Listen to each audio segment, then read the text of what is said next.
"She's with me." The restaurant fell silent. The words weren't shouted. They didn't need to be. They cut through the air like a promise, calm and steady, but powerful enough to make every head turn. The billionaire heiress, Lila Montgomery, froze halfway to standing. Her chest tightened as if the world had suddenly tilted. Across the table, the man who spoke, his shirt sleeves rolled up, jaw tight, eyes steady, held her gaze. It was the last thing she expected to hear from him. For the first time in years, someone had stood up for her. It had started 3 months earlier. Lila Montgomery had everything people thought they wanted. Wealth, recognition, and a last name that opened doors, yet none of it felt like it belonged to her. Her father's empire loomed over every decision, every relationship. Being the Montgomery heiress wasn't a gift, it was a cage with golden bars.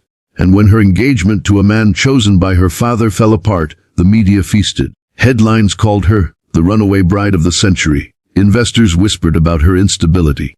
Her father called it an embarrassment. So she ran, again. But this time, not away from love.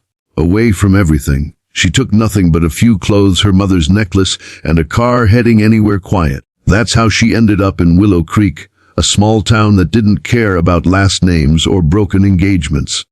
Her first night there, she walked into a little diner, rain dripping from her hair, and asked if they needed help. The owner laughed kindly and said the morning shift was brutal. Lila smiled for the first time in weeks and said, "Perfect." He came in every morning. Ethan Cole. Tall, quiet, broad-shouldered, with the kind of eyes that noticed everything but said nothing. He always ordered 2 coffees, black for him, caramel for his daughter. The little girl, maybe 6 or 7, had a smile that could melt stone. Her name was Daisy, and she adored the pancakes Lila made. Over time, Ethan and Lila began to exchange more than orders. He learned that she could make a mean omelette, but couldn't fix a coffee machine. She learned that he ran a small construction company and that his wife had died when Daisy was 2. He never spoke about it much. He didn't have to. There was a sadness behind his calm that said everything. They started sharing little moments, quiet laughter, brief touches, conversations that slipped from the ordinary into something that felt like home.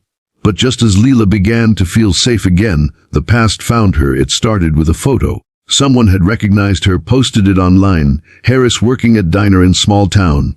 Within a week, reporters started circling. Then her father's assistant showed up, trying to convince her to come back before she ruined the family name further. Lila refused, standing taller than she ever had in her father's mansion. But the final blow came when her ex-fiancé, cold, polished, furious, walked into the diner during lunch rush. He sneered when he saw her apron. "This is where you ran off to? Playing waitress with people like them?" Ethan had been wiping down a table nearby, Daisy coloring quietly at the counter. Lila's throat went dry. She didn't want a scene, not here. Not in the only place that had ever felt like hers. Her ex took a step closer, voice rising. "You think this life is real? That he gestured at Ethan, could ever offer what I can?" Lila opened her mouth to speak, but Ethan moved first. He didn't raise his voice, didn't puff his chest. He just looked at the man squarely and said, calm as the ocean before a storm, "She's with me." The diner fell silent. Even Daisy stopped coloring. Lila's heart slammed against her ribs. The words echoed not as a claim, but as a shield. For the first time, someone wasn't speaking for her. He was standing with her. Her ex faltered, muttered something under his breath, and stormed out. The bell above the door chimed as it shut behind him, and just like that, the moment ended. But it didn't really end, not for Lila. It lingered like a promise. That night, under the soft glow of porch lights, Lila sat next to Ethan. Daisy was asleep inside. The air smelled of rain and coffee. "Why did you do that?" she asked quietly. Ethan looked out into the dark. "Because you looked like you needed someone to say it, and maybe I needed to mean it." Her eyes stung.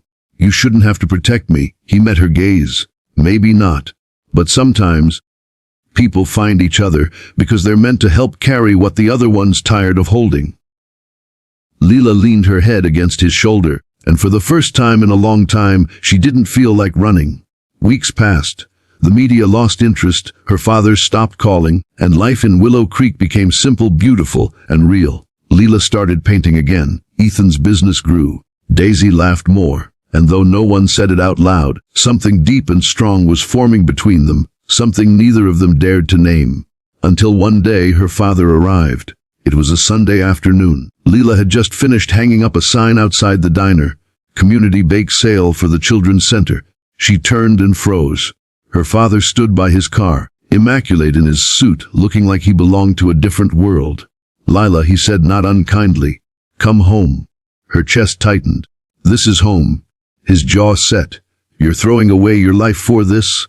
For a man who fixes fences?" Before she could answer, Ethan stepped out of the diner. Wiping his hands on a rag, he nodded respectfully. "Sir." Lila's father's eyes narrowed. "So this is him?" "Yes," Lila said softly. "This is him." Her father shook his head.